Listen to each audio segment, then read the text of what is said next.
Okay, top of the morning, ladies and gentlemen, the sun rise and shine. And I invite and encourage the audience sitting at the back to please come forward. Ruth, I give you the privilege to take the front seat. Should you have any questions to the speakers, this is a great opportunity. And it's a remarkable day today because thank God it's Saturday. Well, which means we're going to have a day off tomorrow. But before we go have fun, enjoy some sightseeing around the beautiful city of Belém, let's be productive today. We're going to talk about unlocking peatland restoration. So we talk about this peatland ecosystems, which is a key element that's supposed to be a strategic instrument for mitigation and adaptation efforts, but from time to time have transformed from carbon sinks into carbon emitter due to land clearing, forest and land fires, as well as excessive drainage. Therefore, peatland restoration is a strategic step to restore its ecological, its hydrological functions, reduce GHG emissions, and to achieve net zero agenda. However, any conservation restoration efforts require significant amount of investment and funding. Okay, to give us a better context about the topic of the discussion this morning, allow me to invite our keynote speaker. She is the head of Center for Environmental Management Facility from the Ministry of Environment Indonesia. Please welcome Ibu Sinta Sumiarno.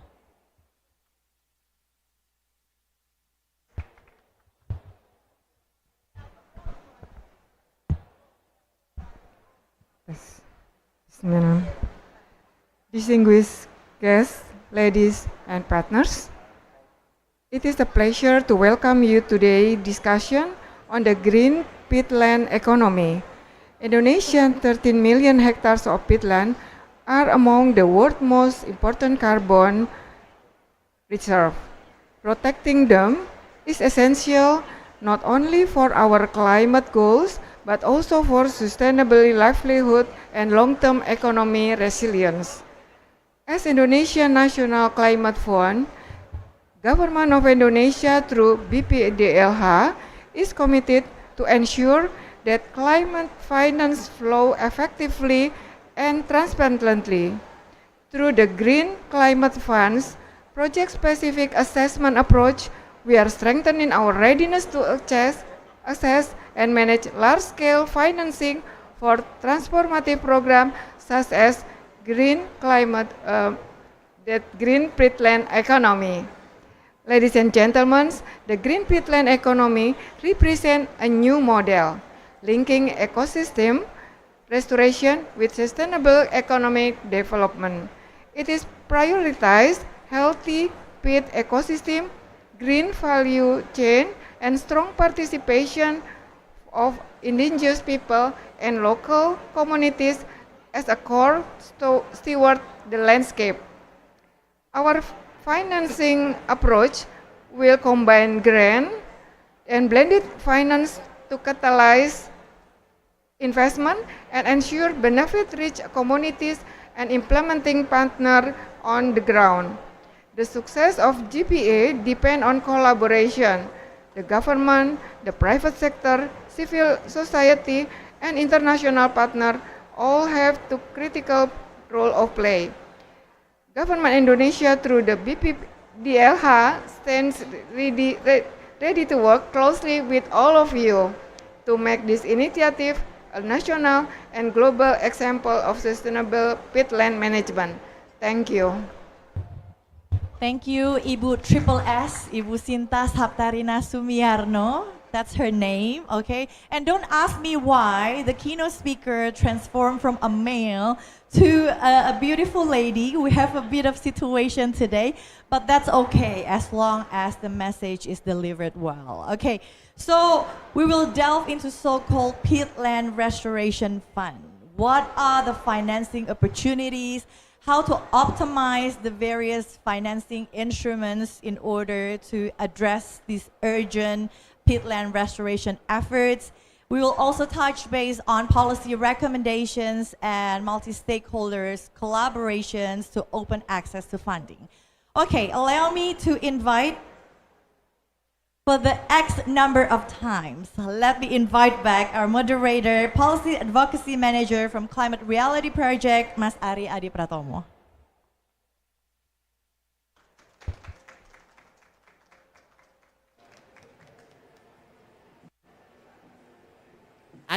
But then also with different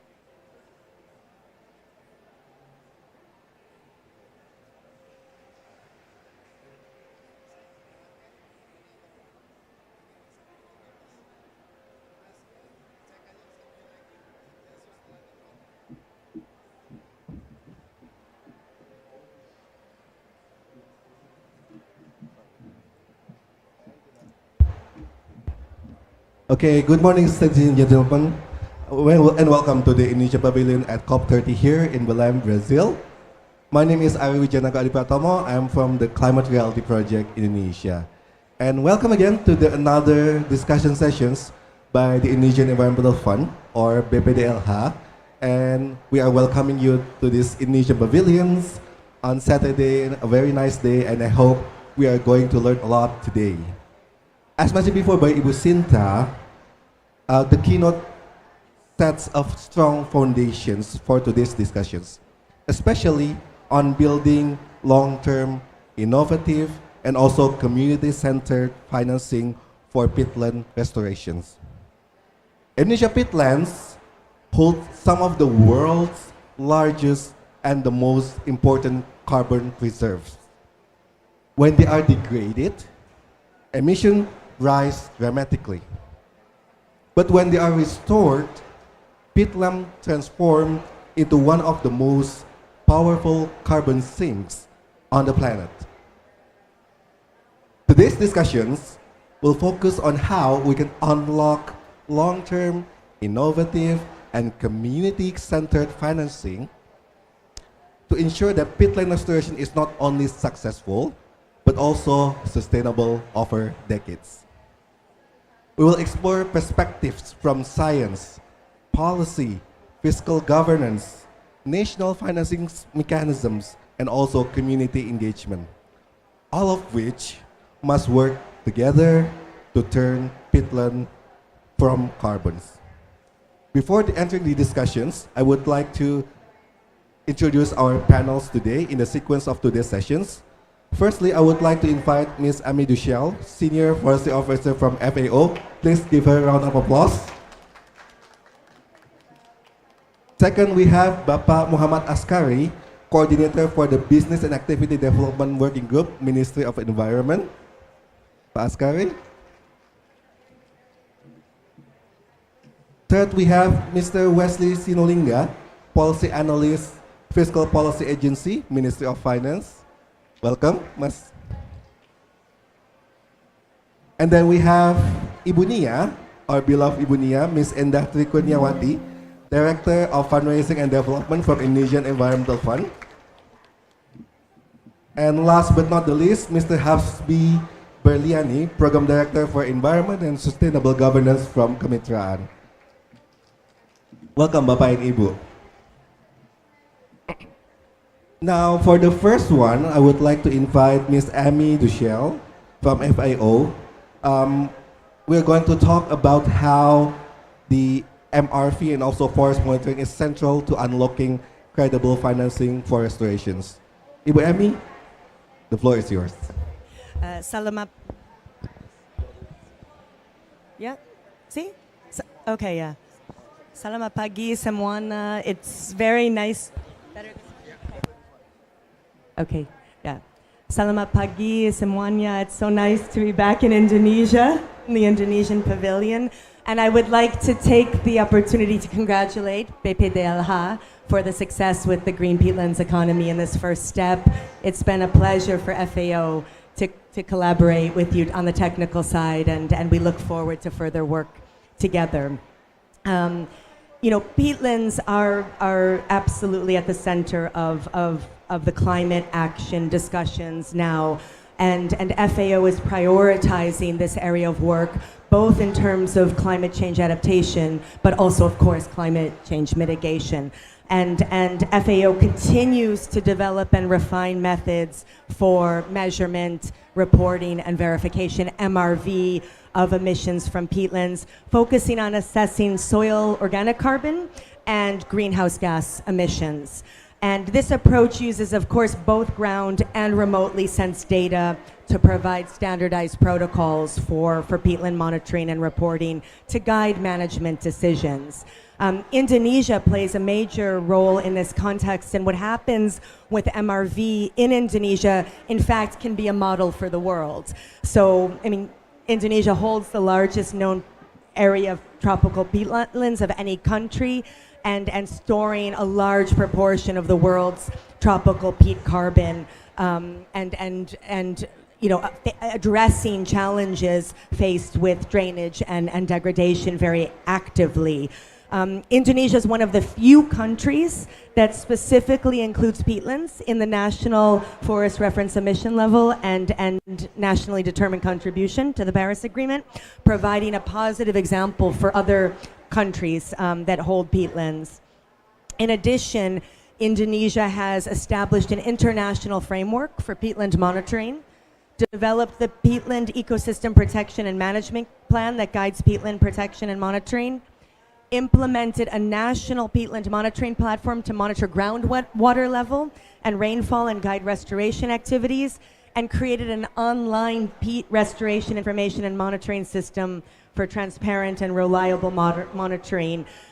This is really innovative stuff. Not many countries have advanced in such a way for MRV of peatlands, and this certainly can translate into finance for peatlands because it allows for the robust, transparent, and scientifically grounded monitoring of peatlands. And this gives confidence in investors at international and national levels. And again, we congratulate Indonesia for these advancements and this ongoing national political level support. It's essential to keep this going so that there's this continued institutional backing to boost investor confidence and ensure data quality and ensure the sustainability of all of the conservation, restoration, and management of peatlands in Indonesia. Thank you. Thank you. I should say that I'm being called by my director of forestry at FAO because they've decided to open the forest pavilion at 10 o'clock. But I wanted to be here for the beginning, and I will stay for a few more minutes. But when I leave, my colleague Liva Kaguri, who's here, and she's also knows the peatlands issue very well, and she will come and take FAO's place here so that we can participate in the full event. Yes? Okay, yeah, thank you. Thank you so much.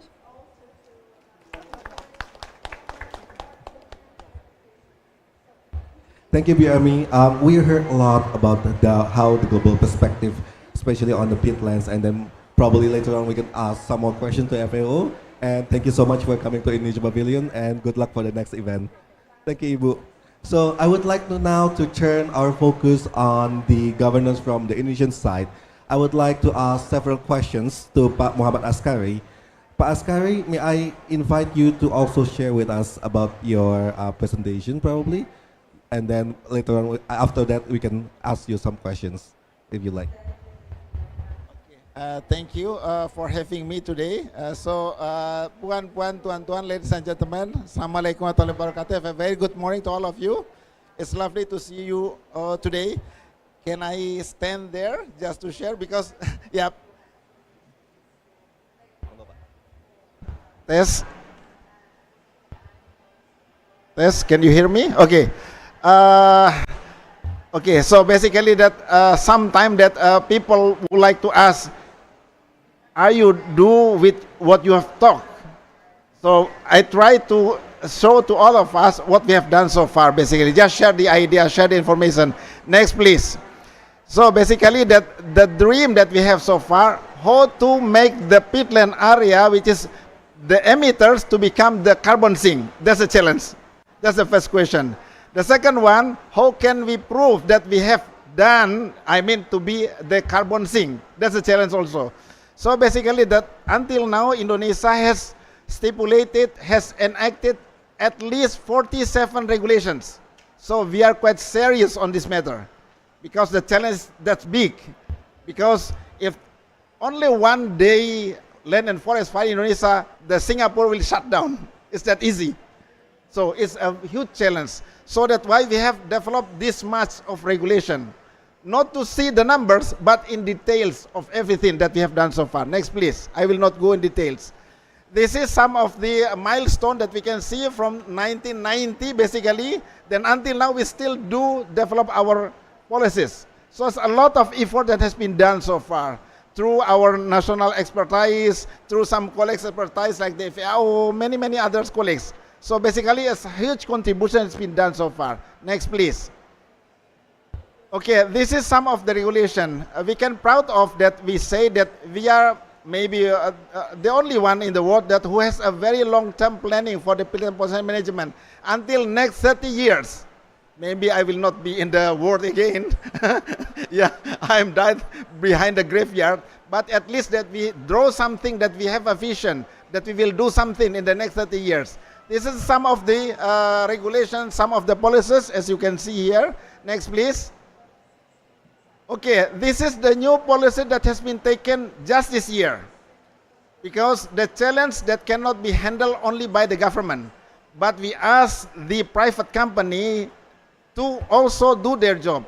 Whether within the 5-kilometer radius from the outer boundaries, if there's a village there, they have to do their what's so-called the Desa Mandiri Peduli Gambut, all peatland stewardship program. Because we have to engage with the community. Because why? Looking to the next, this is last 10 years, there is shifting of the land and forest fire. Before, there are many in the concession area, but now in the community area, many of them. Why? Because, as I said before to some session, that we cannot say conservation is the people still hungry. No, you cannot do so. So we have to engage the community. That's why we have to develop this one. And this is just an example that one of the company, okay, around them are 5 villages, so they have to do the intervention with the community in order to restore the peatland ecosystem itself through what's so-called, as I said before, the peatland stewardship program. Next, please. This is an example of the one of the permit that has been given. So we exactly put where is the village, where is their area, where they have to do intervention. Next, please. And this is one of the achievement that we can proud of via Indonesia, that we have restored for more than 4 million hectares in the concession area alone. And in combine with the community area, we have restored 400,000 hectares of the peatlands. 400,000 hectares within this 9 years. So this is should be carried out time by time because the challenge is real in the field. Next, please.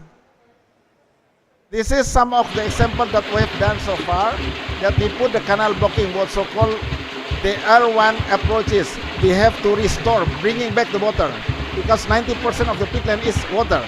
So when we dry it out, it's easy to burn. That's a challenge. That's why that we have to manage this water. Before this area, myself doing there, then the area, the canal is no water there, because it's drained out. So it will be easy in the dry season to burn. But then we construct this kind of canal blocking, so then everything rising up again. At the time that the production of the coconut only 400 butir, 400, and then increase to become 800. Next, please. And they can use that also just to transport their commodity. Can you play the video? This is one of the huge challenges, to do the rehabilitation of the vegetation. Because it's not easy how to grow something with the pH 3.4, 3.5 until 4.5, the pH. It's lower pH. So we have to develop the endemic species there. We have to grow the endemic species. You can see here, the color here, that means the groundwater level is 0. We have to grow this one because we want to absorb again the CO2. This area before is emitting. Now we try to absorb it again. This is the way we do it in our country. Next, please. Okay, this is some of the area that we have done what's so called the Desa Mandiri Peduli Gambut or the peatland stewardship program. All over around Indonesia, you can see there. I claim for more than 1,000. Yes, they're for real, more than 1,000. Huge money, huge effort that has been done so far. Of course, in combined from our national budget, come from also the BPDLH. Thank you, BPDLH. Keep supporting us and some other colleagues, of course. We've done our job in the field, but please unlock some fundings. Next, please. Okay, this is the approaches. As I said before, that R1 is rewetting program. R2 is rehabilitation of vegetation, as we have seen in the picture. R3 is revitalization of the community livelihood. Next, please. Okay, this is the approaches that we have so far. We combine the R2 and R3, where we have to develop something that they grow, that they can harvest less than 8 months for their short-term income for the community. And then between 8 months to 24 months for the middle-term income for the community. And then they can harvest for more than 24 months. So that's the way we combine this one, of what's so called the agroforestry. That's the approaches, so that we left the people no hunger anymore. Next, please. Okay, this is some of the activities. Too many pictures, too many videos, too much, because more than 1,000 villages. So I just grabbed some of them. Next, please. Okay, this is a beautiful fish pond, not a fish pond, the floating fish fishing farming in the lake. That can also be for tourism. So there's a lot of combination that's been done so far in the field. Next, please. Okay, now this is also the policy has been taken, because we do not just restore, but also that, okay, we have to stop the permit which has been given before in the huge area. Now it's okay, stop, enough is enough. So we have to maintain, we have to manage what has been so far. Next, please. And this also, I say this one is easy to say, but not easy in the field. You can see there's a sign of tiger there, Sumatran tiger. That's the area where the community lives. We say, okay, buy the biodiversity, but the first who pick up what you grow something is the monkey. When the monkey is there, so the tiger is there. The swine, the wild boar is coming, and then the tiger is coming there. And then what's left for the people? So it's a quite challenge for us in the peatland area. Next, please. Okay, this is some of the information system. So thank you, Ibu Emi and her representative here. So basically that we have developed everything what we can do. I can say that I can monitor 4.2 million hectares just in my handphone directly. It's an online data, real-time data that we have so far. So we are monitoring. If we talk about the high integrity carbon, yes, we have. We can claim, we can show you. What's so-called the MRV is quite easy for us. We can show that to the world, what we have done so far. Next, please. Okay, this is the Simata information system. You can see there, I've present this one. The red color there is the canal blockings all over around the area. The blue color, blue dot is there, is the manual monitoring points. The red one is the data logger. We can send directly to my handphone. Next, please. Okay, this is the equipment. I will not go in details. Next, please. And this is also the information system that you can open it.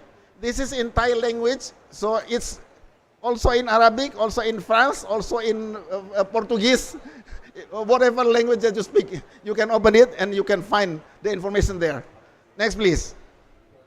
Okay, this has come to a real challenge. If it's needed, we do the weather modification, because we know the cycle of the El Nino. We have to overcome this problem. And also, of course, we do the water bombing. Is there still a land and forest fire, for sure. Next, please. Okay, this is what we have calculated so far. We say, okay, now is the carbon emitter. We want that to be a carbon sink. This is the emission CO2 reduction form we have developed so far. We calculate from the tier 1 about 302 million ton CO2 equivalents. Next, please. And obrigado. Thank you. Terima kasih. Assalamualaikum warahmatullahi wabarakatuh. Waalaikumsalam warahmatullahi wabarakatuh. Thank you so much for Askari. It is really interesting to learn from your presentations on how the Indonesians actually have the long-term institutional pathways and how Indonesia is building to secure peatland resilience. Please give him a round of applause. Now I would like to turn our attention to the Ministry of Finance, Mas Wesley. We would like to learn about the backbone of any long-term restoration efforts. And Mas Wesley will also help us to understand the fiscal need, the green climate finance pipeline, and also financing strategy. Mas Wesley, over to you. And I have a first question, Mas Wesley, for you, if I may. Is it on?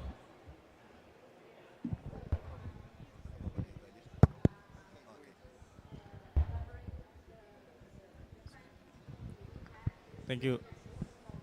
Check. Thank you, Masari. I hope I'm audible. Yeah? Okay. So as Mas Ari mentioned, I'm coming from the Ministry of Finance, where we handle, well, in Indonesia, we mostly quote on money is not everything, but everything needs money.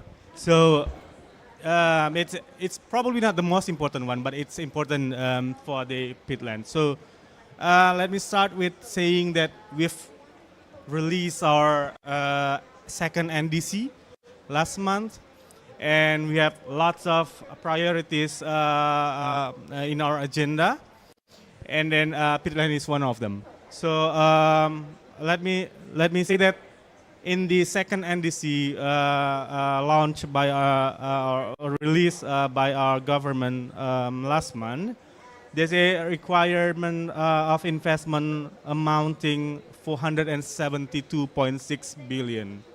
If I calculate roughly, so it's around 94.5 billion per year. So that's what we need to have our NDC achieved. And then what we have now in our budget, in our government budget, we had our climate budget tagging, where we tag the ministry's budget based on the climate actions. So what we have now, we have a 238 trillion rupiah. It's around 16.7 billion USD for 2018 to 2024. It means on average, we have like 39.8 trillion rupiah, around 2.8 billion per year. So we need around 94.5 billion, and we have 2.8 billion from our budget. So we can have a 12.9% basically to finance our climate action from the budget. So there are like 87.1% that we need investment from multilateral, from bilateral corporations, and of course from private. So these numbers is large, is huge, right? So what do we need from this gap? So where should we go to finance this gap? The first one, private is everything, right? Private is there. So the trillions is in the private. So we're trying to have a carbon market. We launched it in the early of this year, and that's one of them. So we leverage private to get our financing gap reduced. And then the second one is from multilateral and bilateral corporations. We have our MDBs there. We are part of them. We are part of the climate funds, and we have a bilateral cooperation. We have with Japan and EU and so many countries, right? So that's one of the thing that we do. And then we also have a blended finance and the risking facilities. This is important. Well, it can come from our budget or from the multilateral development banks, for instance. So that's how we manage to get our financing narrower, the financing gap narrower, and then get our NDC achieved, right?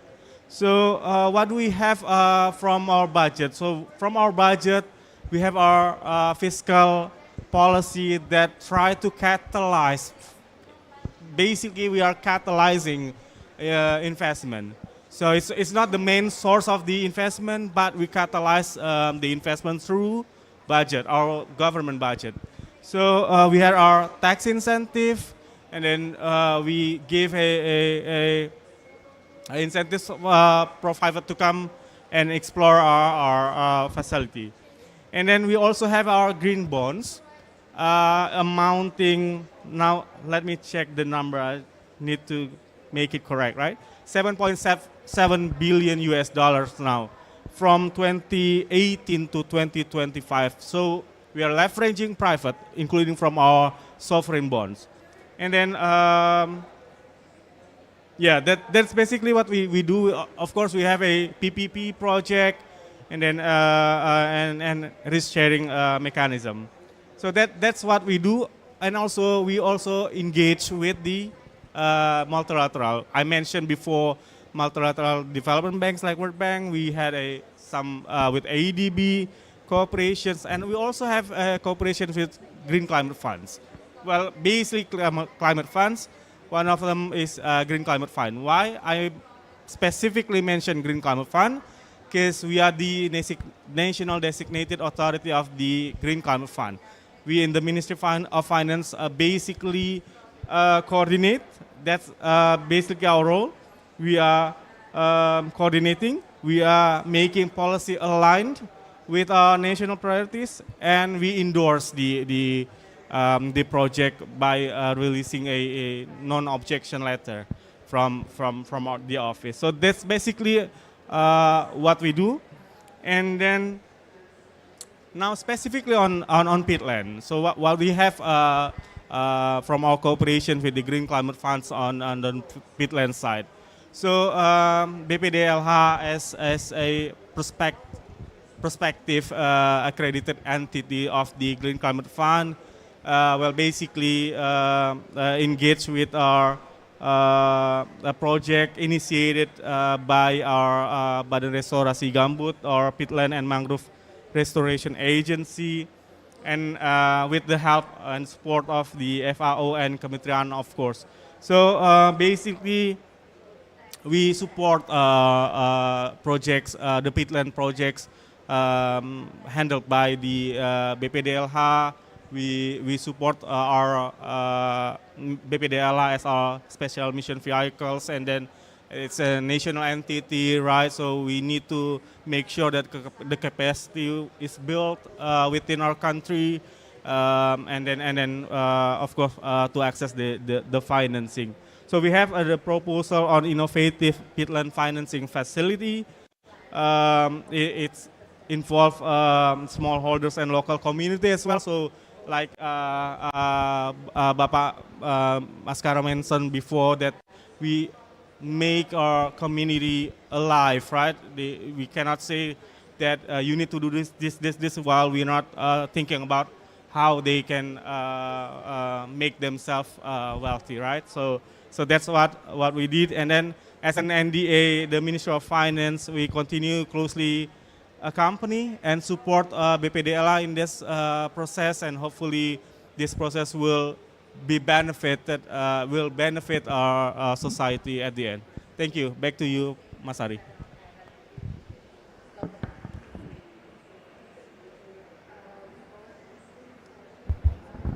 Okay, thank you so much, Mas Wesley. Please give him a round of applause, ladies and gentlemen.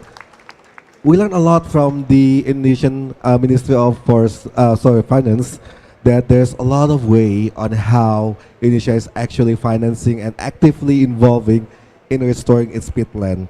Now I would like to turn our attentions into the Indonesian Environmental Fund, or BPDLH, to Ibu Endah Tri Kurniawati, or our beloved Bunia. Bunia, may I invite you to present your insight on peatland financing through Indonesian Environmental Fund. Over to you, Ibu. Yeah, thank you, Mas Ari. Very good morning, everyone. It is very happy to be here again. This is the third day of our event here in Indonesian Pavilion. Yeah, next please. So maybe as Mas Weli mentioned that the government of Indonesia just submitted second NDC, and it is mentioned that quite a lot of the financial needs of our NDC is around Mas Wesley 476.5 billion US dollar. And in second NDC also mentioned that the government would like to strengthen climate finance through the IF or Indonesian Environmental Fund or BPDLH. So that's why at this point we have we got mandate to manage, to mobilize, and also to channeling the fund regarding the second NDC achievement. So that's why it is important for us to support the government program. Next, please. Yeah, as we know that IF as one of the financial mechanism, so IF together with the Line Ministry set up thematic areas, and then peatland is one of the thematic areas under the follow netting, and then for that one also because the financial climate finance needs quite a lot, so that's why we also would like to scale up, including how we can scale up the peatland fund at this point. Right now, the existing fund that we have regarding the peatland restoration, maybe we still allocate the peatland restoration using the result-based payment coming from the GCF, also some bilateral cooperation with other governments. But I think we cannot depend only on the public fund, but in the future, how we can mobilize the private fund, as Mas Weli mentioned. And then at this point, IF just starting how to have sustainable financing by applying blended finance, or also maybe other innovative financing later on. Right now, for the existing fund, for the result-based payment, and some of them is already allocated to the peatland restoration, as I mentioned, is quite big, but maybe still not enough, because as Pak Askari mentioned that the peatland is very important for Indonesia, because peatland can contribute to the global emission, and also peatland can avoiding the methane release to the global emission. Next, please.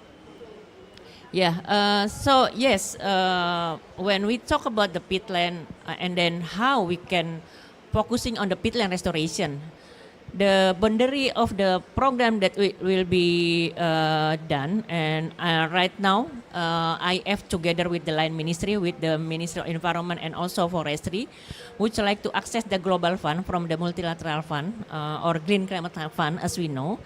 We would like to use the fund as investment, how to restore the peatland ecosystem.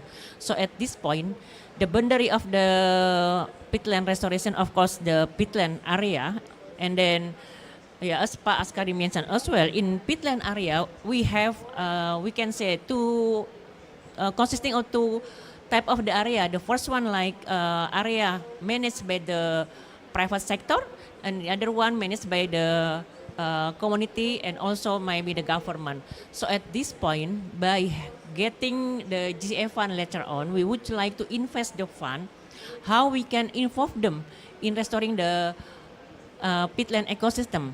And as we know, of course, the private sector has obligation. How, in other hand, they already, because they get permit from the government to produce something from the peatland area, and in the other hand, they also have obligation how they can maintain the peatland restoration by maintaining the water level, and also how they can involve the community surrounding the peatland area.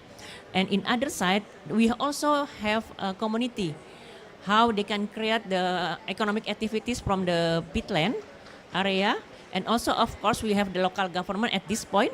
They also have responsible to, at the end, to report to the national how the contribution of the provinces to the emission reduction of in national level. So at this point, the fund for the private sector, maybe we will give a kind of the investment or maybe provide a facility to the private sector to have or maybe to can monitoring the water level of the peatland. In other side, maybe we also would like to involve the community to find alternative income when they use or they utilize the resources from the peatland area. And then at the end, of course, all of the entity within the peatland area will got benefit later on. It could be the first one, maybe could be economic benefit. In another hand, at the end could be also carbon benefit later on. And then maybe how then we would like to develop the innovative financing. Next, please.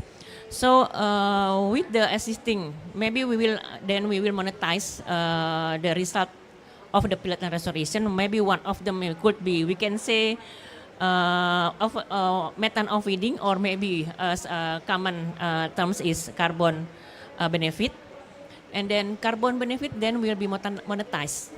In the first or the second year, we will focusing on the peatland restoration. In the third year, and then we will do the monitoring and verification, measuring, verification and reporting and verification.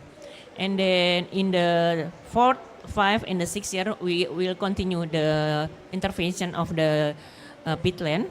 And then in the last year, we will do again the measuring, the MRV again.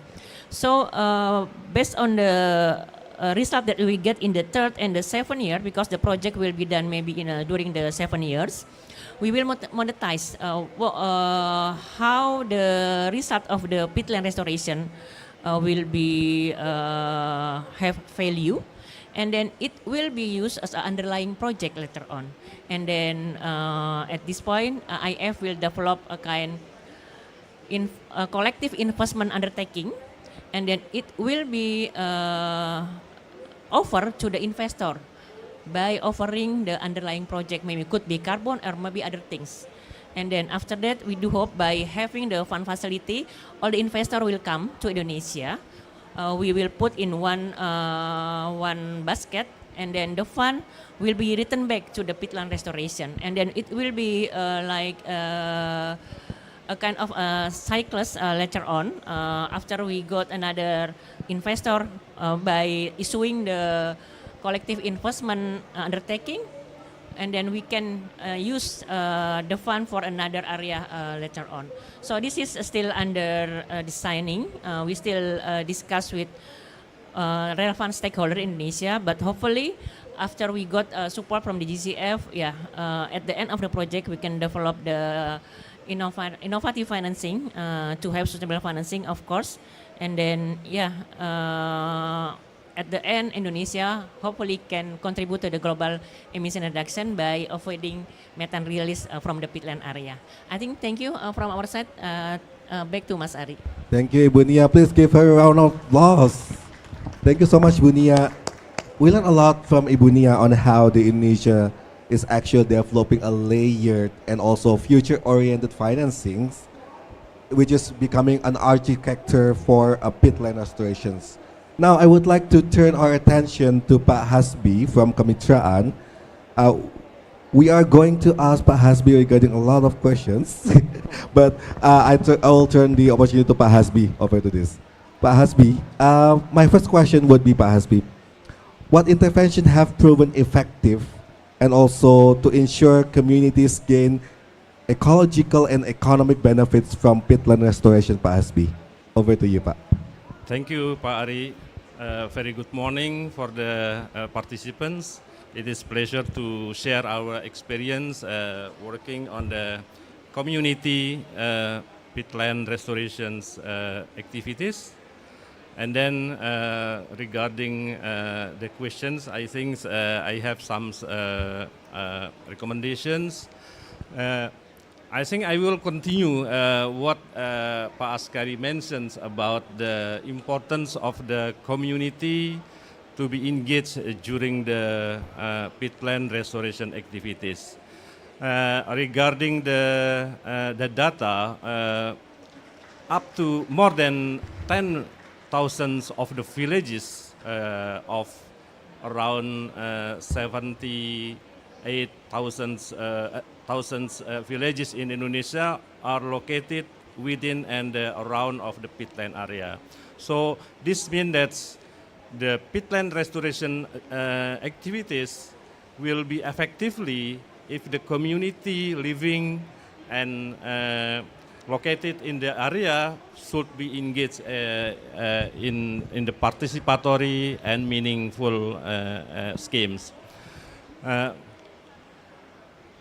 The participants, just also to continue the presentation of Pak Askari, that the government of Indonesia already promoted the approach how to engage the community in the peatland restorations activities through the Desa Mandiri Peduli Gambut, peatland care villages programs. This already done, I think, more than 10 years ago, and then already work with the more than thousands of the villages in Indonesia. Kemitraan, our organizations, is also working closely with the government at the time to work with more than 250 villages, and then it is very great experience, opportunity for us now to explain some of our recommendations. Regarding the activities in the peatland areas, the community can develop many kind of activities, but regarding the government's guidance, there is three main activities called as the rewetting. And then the second one is the revegetation. This is to improve the conditions of the peatland areas. And then the third program is very important because it will revitalize the community livelihoods in the village area. So many activities will be contribute to the improvement of the ecosystem, improvement of the local community, but also improving the conditions of the peatland itself. There are many activities that contribute directly with to the community, especially as presented by Pak Askari. There is many kind of the economic activities, fishery, agriculture, but mostly in the peatland area, we also train the community to conduct the polyculture-based agriculture. So it will be good to improve the local community livelihood, but it will be remain keeping the good area for the peatland area. One of the important recommendations that we learned from the community-based peatland restorations program, that the program should be conducted in the enough time frame. Based on our experience, if we work with the local community, we need around 6 months for the preparations. We need to talk directly with the community. We make a participatory mapping, and then after that we move to the implementation stage to conduct the rewetting programs, revegetation program, and also for the livelihood or revitalizations of the local community. It will need more than 1 year. From our experience, we need around 18 months for the implementation stage. And then, after that, we need the third stage called as the institutionalizations. We need to ensure that the community, what they have done, will be continue, and then they can manage and maintain all of their activities. So, from our experience, we need minimum 3 years for the good program for the community-based peatland restorations. So, from our side, the important recommendations that the government should consider in the future program to design a program at the minimum 3 years in one village to conduct the whole of the activities, then ensuring the impact will be benefited to the local people, and then also to ensuring the sustainability of the program. Regarding the experience in our government in Indonesia, it is difficult to make the programs in multi-year schemes, yeah, like 3 years programs. But learning from the another programs, like rehabilitations, there is one year for the planting the trees, but there is a support from the government continuously for 3 years, called as the maintenance. So there is a 3 years maintenance continue after the plantations or rehabilitation. I think this is one of the good examples how to design and implementing the programs in multi-year schemes. One of my suggestions also, continuing Pak Wesley presentations, that we have a potential of the collaborations to improve the finance, to unlocking the peatland restoration fund. We at Kemitraan also accredited entity for the Green Climate Fund and Adaptation Fund. Actually, our government, our country cannot access maximum at this time. So the collaborations through the Green Peatland Economy, I think will be very important to improve our access to the Green Climate Fund. For the Adaptation Fund, there is also good opportunity because our country kept now up to 40 million US dollar, but actually we only access until now around 10 or 25%. So it is very important, Pak Askari and the Ministry of Environment, we can continue and maximize our access to the Adaptation Fund, as the NDA of the Adaptation Fund is in the Ministry of Environment. Another inputs, I think, from our experience regarding the international fund, the domestic source of fund also will be very important, especially how the government will take lead to mobilize the fund from many sources. Especially, I think the corporate social responsibility from many companies is very important to improve, to support the significant restoration, peatland restoration in Indonesia. I think that's from my side. Thank you. Thank you, Pak Hasbi. Please give him a round of applause, ladies and gentlemen.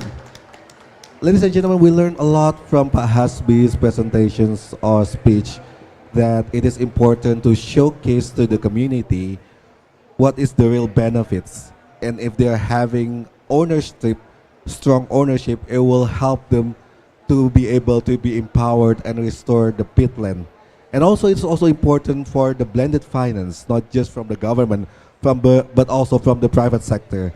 But now I would like to also turn our attention back to the global perspective to Ms. Livia regarding some of the interesting points. Ms. Livia, may I ask you, based on the FAO's peatland MRV methodology, how significant it is for Indonesia's global climate mitigation potentials, especially from the peat restorations potential? Over to you.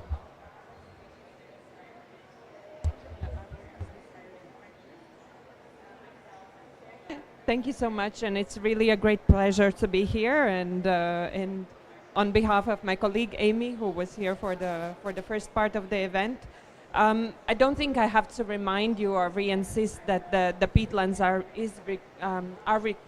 receiving increased interest, but also attention due to the benefits and ecosystem services that it's offering, but also the water quality regulation and also the livelihood co-benefits, and then of course the co-benefits of the climate reducing climate impacts as well. But nevertheless, there are often strong competition on the land use from the different aspects, because the peatlands are also for the local communities, for the crop production, for the livestock production, also for the forestry. So of course that requires then the dedicated balance to achieve the restoration goals. It requires also the governance systems in place to achieve the restoration, while meeting also the needs of the local communities who are using the territories with the peatlands.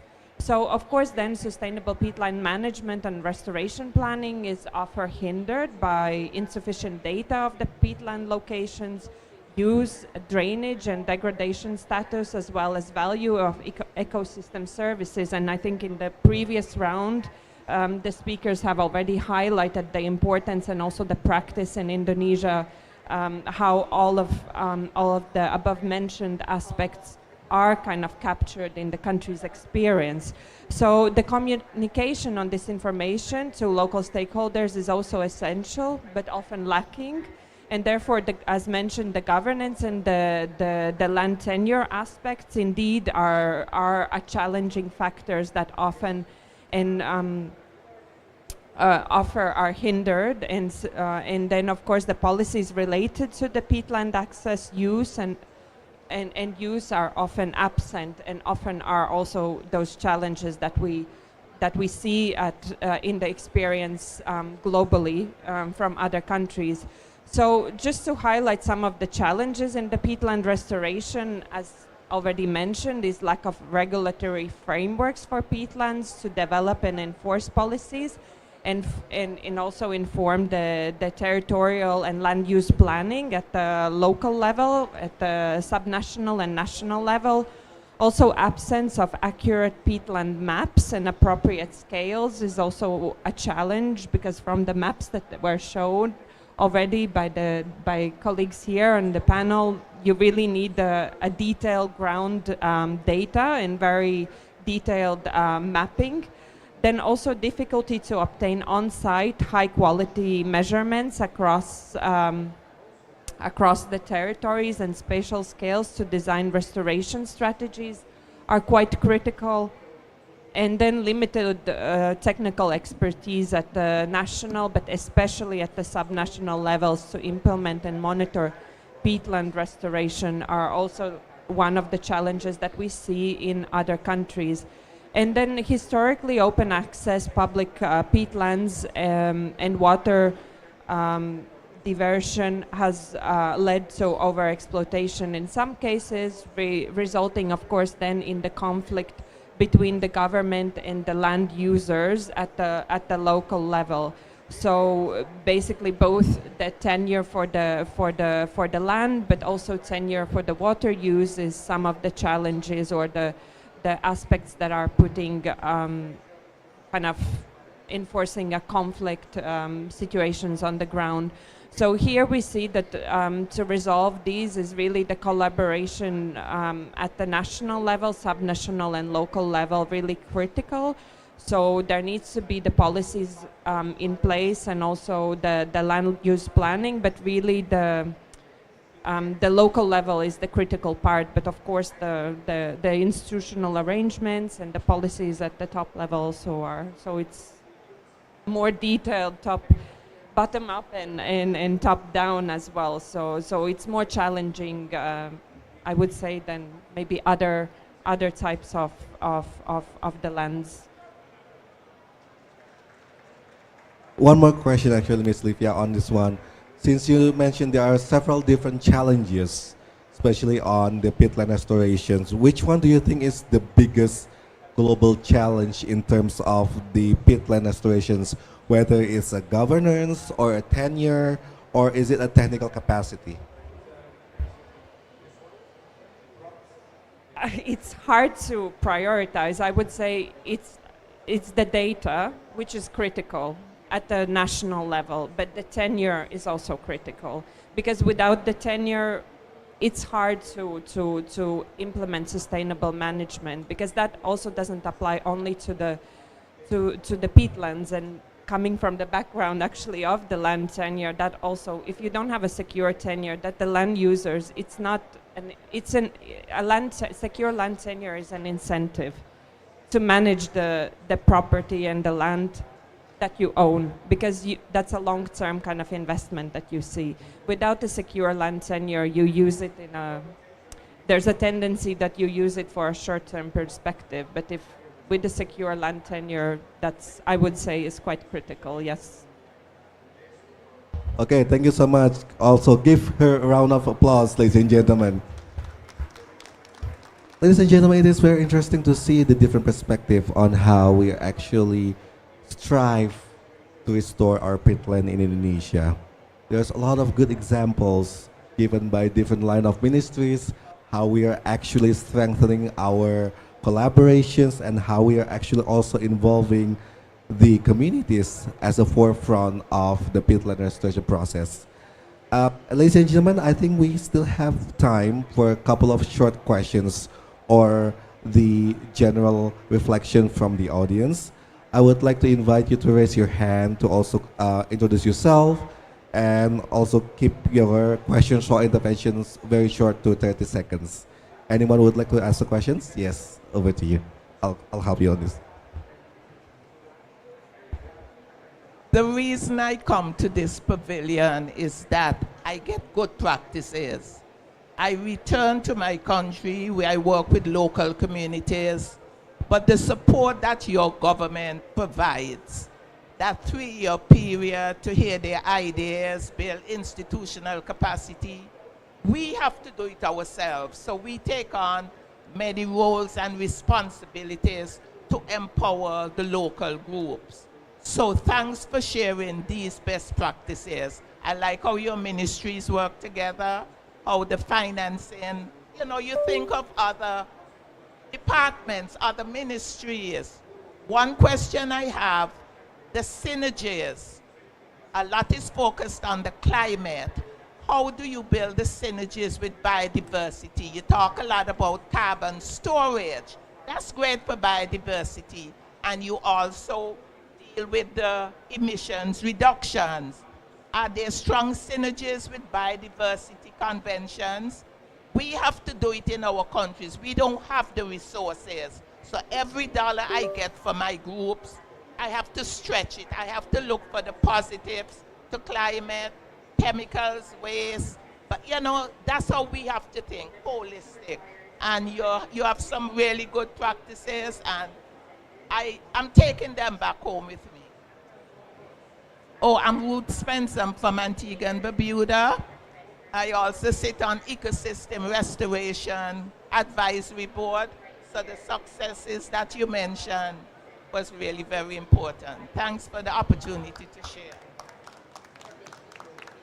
Thank you so much, Miss. This is very interesting questions, and yes, hopefully our session will be enlightenment also for other delegates for the different countries, and we can strengthen our collaboration. Probably to answer your question, I would like to turn the opportunity to Pascal, if you don't mind, and then we can move to Kak Wesley.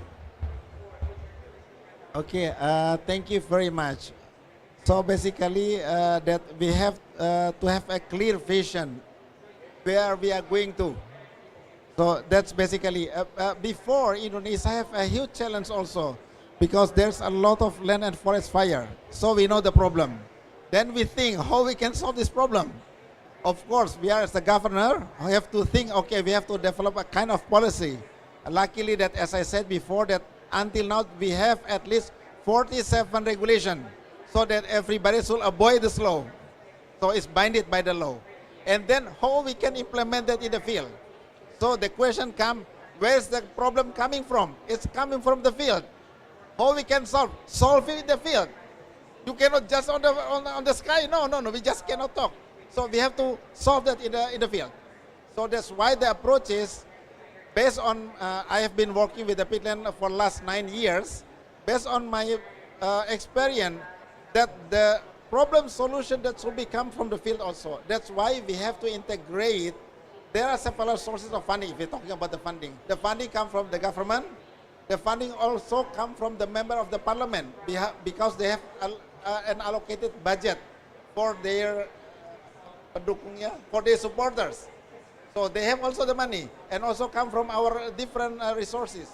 So this money, it all goes to the field because the problem is in the field. Not for us, not for me. No. It all goes to the field because we try to solve the problem. And the program that we have so far, the Peatland Stewardship Program, is basically the bottom-up planning process. The policies come the higher level, top-down, but for the activities come from the bottom-up planning. So that's the way we do it. So before we implement everything, of course, we have to do the socialization, we describe for them, because sometimes, as I say, that I don't know about the peatland. Even they live there for 50 years, I don't know, they just jump like this, because it's kind of bumpy, something like that. But they don't know, this is a pit. Yes, that's a pit. So we have to teach them, tell them, okay, this is a pit. So the peatland, technically, that we tell them, is 90% consists of water.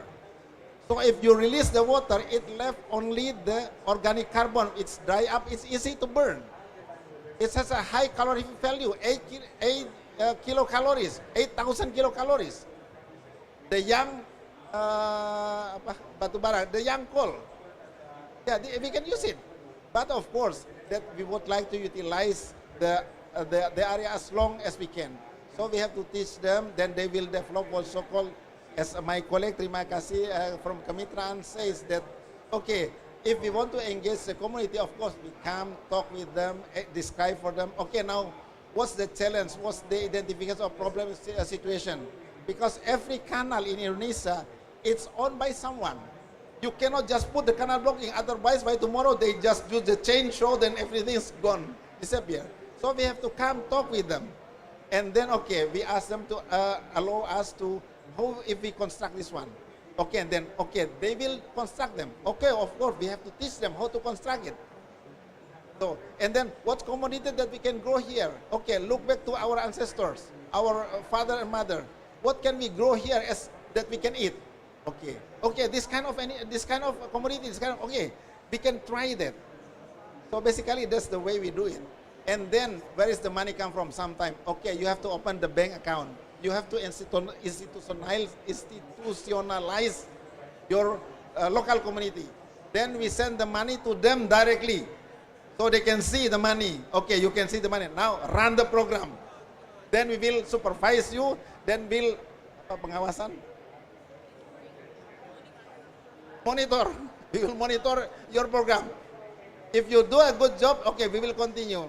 Thank you for our Minister of Finance. Before that, we only give only for 1 year program, but now that we can run for until 3 years program in the same village, because there are so many. Sometimes, why you give that to the village? So we have to combine very nice. So basically, that's the way we do it. So that's why we can claim. Until now, if we comparing to 2015, that the area which is burned area 2.6 million 2015. But now we have declined until 97-98%. The program that we have also called the Desa Maripalui Gambut, until now in my record, only 3 villages still, more than 100 to 1,000 villages. Only 3 villages still have a challenge with the land and forest fire. So everything, yeah, not perfect, but hopefully that this kind of program is run. And I do believe some other area can implement based on their local wisdom. That's my answer about the question. Thank you. I hand over again. Thank you, Pak Askari. May I ask also Mas Wesley to strengthen again from the political, from the point of view from Minister of Finance, especially on the financing aspect. Over to you, Mas. Thank you, Masari. So coordination is very important, right? It's not easy, but it's very important. So the strategy that we have, so we have long-term planning, national long-term planning, we have a medium-term national planning, and then we have our NDC that can be referred to on specifically on the biodiversity. We also have our IPSAP. I can't remember the abbreviation. Yeah, in this biodiversity action, action plan. That's for 2025 to 2045. So we already have that one. And in the Ministry of Finance, we realized that we may need to get the money, but then where the money should be channeled to, right? That belongs to our ministries, that belongs to our communities. So we're not trying to get the money and then we don't know where to go, right? So we already have our projects first, and then that's in our national planning agency, and then we know we have to go to the MDBs, go to the bilateral cooperation, go to the climate funds, just to get the projects running, right? Otherwise, as I mentioned before, we only have 12.9% from our budgets for our climate action. So if we want to achieve more, and we probably need to go more in terms of financing. Thank you. Thank you so much. Please give a round of applause for all of our panelists. Ladies and gentlemen, I would like to actually offer another questions from the audience, but unfortunately the time is up right now. I just been notified by the committee that the time is running out. Therefore, I would like to close the sessions. From today's session, we learned that the peatland restorations is not simply a technical mission, but it is a climate opportunity, it is a community opportunity, and also long-term financing challenge that Indonesia poised to lead. Our discussion today combined a lot of perspective from global MRV, national policy, and also fiscal pathways, which is all of them are important for the continuations of the peatland restorations. And also on the financing architecture, community insights, all of them are essentials to turning the peatlands from carbon emitters into carbon sinks. On behalf of the Indonesian Environmental Fund, or BPDLH, and the Indonesian Pavilion, thank you so much for coming here today. Thank you for all of our panelists for thoughtful engagement. I would like to also now handing over to our beloved MC for the next session. Thank you so much.